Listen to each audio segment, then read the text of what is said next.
नमस्कार। आज corona virus के चलते उसके संक्रमण को रोकने के लिए जो लॉकडाउन हुआ था उसके 31 दिन पूरे हो गए। इन 31 दिनों में जो कुछ भी गाइडलाइंस स्वास्थ्य विभाग की तरफ से, केंद्र सरकार की तरफ से या विश्व स्वास्थ्य संगठन की ओर से जारी किए गए थे, उसका पालन अक्षरशः काफी हद तक किया गया। उसका नतीजा ये रहा कि संक्रमण का फैलाव का जो रेशियो है उसमें काफी गिरावट तो नहीं, लेकिन एक स्टेगनेंट ग्राफ जरूर बनता हुआ दिखाई दे रहा है।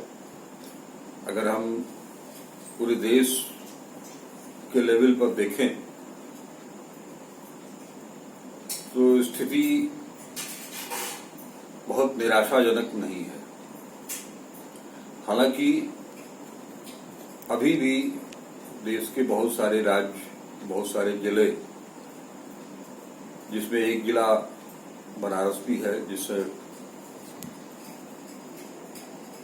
बनारस की स्थिति यूं तो सामान्य सी दिखाई दे रही है, लेकिन जिस तरह से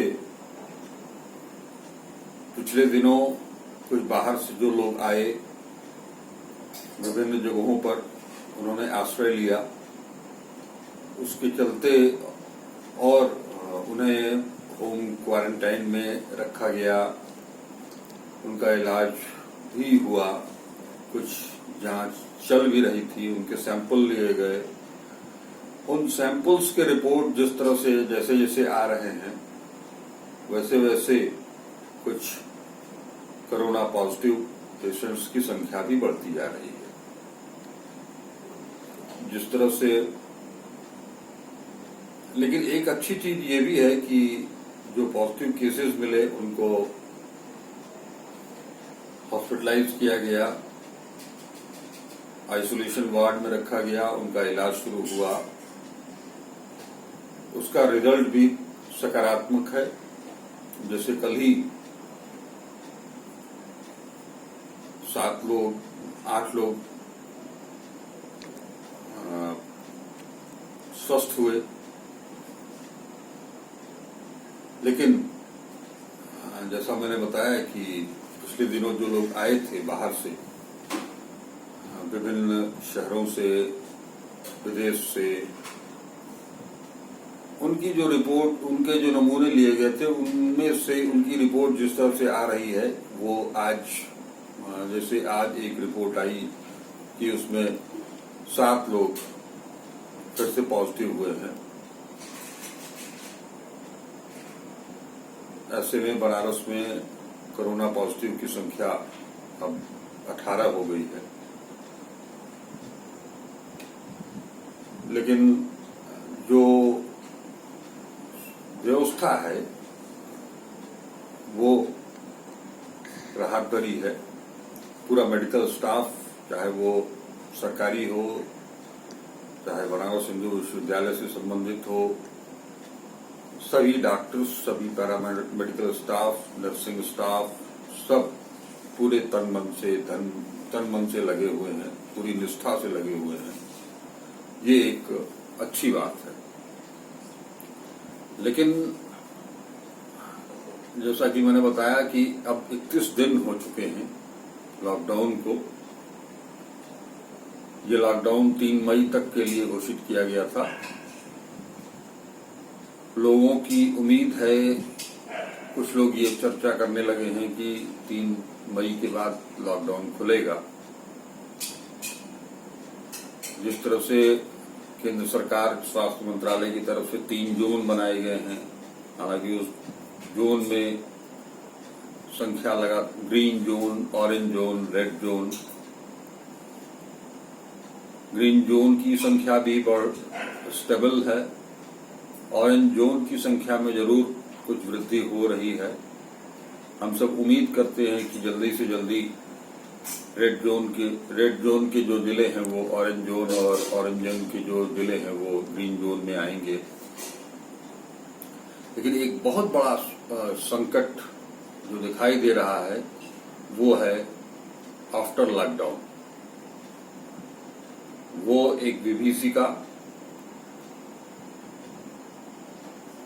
जो अभी तक एकदम निचले स्तर पर थी, उसका भय सताने लगा है निम्न मध्यम वर्ग और मध्यम वर्ग के बीच। जिस तरह से इस महीने भर के अंदर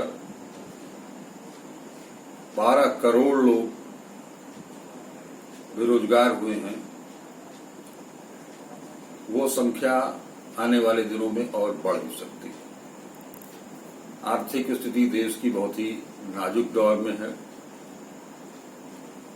अभी आज ही मैं सुन रहा था टीवी चैनल पर पूर्व वित्त मंत्री यशवंत सिन्हा जैसा बता रहे थे कि आने वाले दिनों में जो आर्थिक स्थिति होगी, जो संकट आएगा, उससे जूझने के लिए, उससे लड़ने के लिए 15 लाख करोड़ की आवश्यकता होगी केंद्र सरकार को। ये धन कहां से आएगा, कैसे आएगा? लेकिन बिना इसके इस देश की आर्थिक स्थिति को, सामान्य तबके को संभाल पाना बड़ा मुश्किल होगा। ऐसे में समस्त देशवासियों की एक जरूरत भी है। आज वो वक्त है जबकि हम सबको ये साबित करना होगा कि जो हम कहते हैं एकता में अनेकता, आज एकजुटता का वो वक्त जो आपने 1 महीने तक दिखाया है, वो फिर से और सुदृढ़ रूप में दिखाने की जरूरत है। यही मैं कुछ सरकारी घोषणाओं पर चर्चा करूं। तो खास तौर पर उत्तर प्रदेश सरकार जिस तरह से शैक्षिक सत्र को नियमित करने के उद्देश्य से जो उन्होंने माध्यमिक शिक्षा परिषद के स्कूलों में ऑनलाइन शिक्षण का जो अध्यापन का क्रम शुरू किया है, निश्चित तौर पर बच्चों के भविष्य को लेकर के सरकार को चिंतित होना लाजमी है। लेकिन वो माध्यमिक शिक्षा परिषद जहां 90% बच्चे ऐसे हैं, ऐसे घरों से बिलोंग करते हैं जिनके माता पिता आज भी कतार में लग करके 2 वक्त की रोटी का इंतजाम कर रहे हैं किसी तरह से, ऐसे बच्चों के पास एंड्रॉयड फोन होना, स्मार्टफोन होना कल्पना से बाहर की चीज है। जब उन बच्चों के पास एंड्रॉयड फोन नहीं होंगे, स्मार्टफोन नहीं होंगे, तो वो ऑनलाइन शिक्षा भी ग्रहण नहीं कर पाएंगे। 20 अप्रैल से शुरू हुई ये व्यवस्था, जिसका कि तमाम शिक्षक संगठनों ने भी अपने अपने ढंग से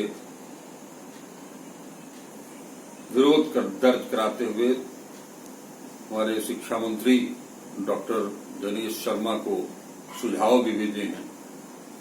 यहां तक कहा गया है कि शैक्षिक सत्र को नियमित करने के चक्कर में उन बच्चों को शिक्षा से वंचित न होने दिया जाए।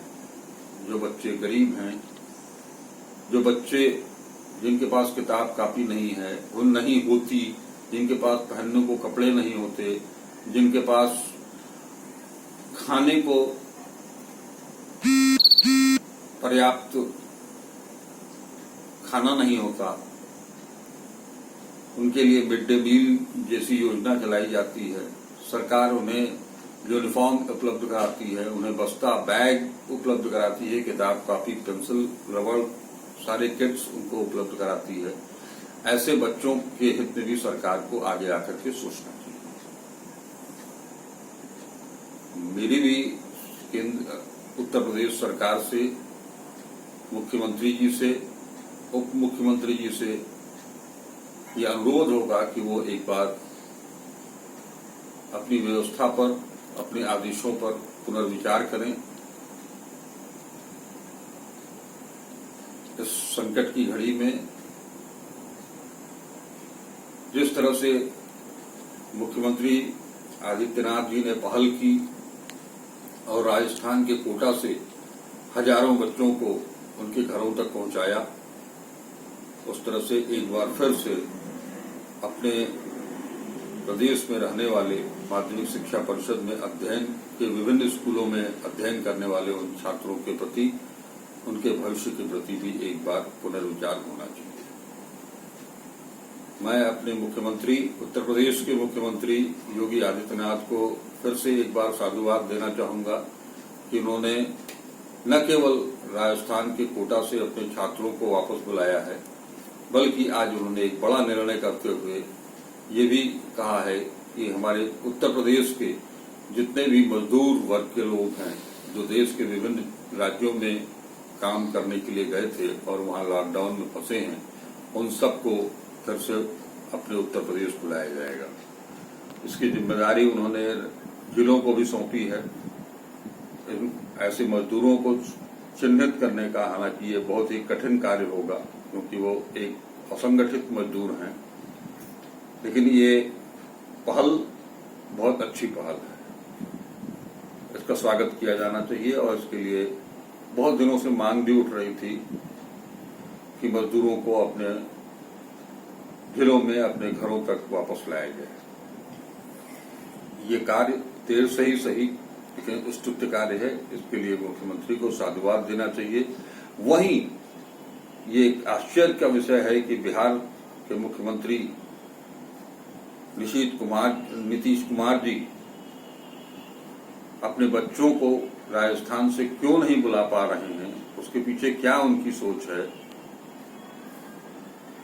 जबकि अन्य तमाम राज्य, मध्य प्रदेश, छत्तीसगढ़, पश्चिम बंगाल, उत्तर प्रदेश, हरियाणा, उत्तराखंड, पंजाब की तरफ से ये पहल हो चुकी है। कुछ राज्यों ने अपने बच्चों को वापस बुलाया है और कुछ बुलाने की तैयारी कर रहे हैं।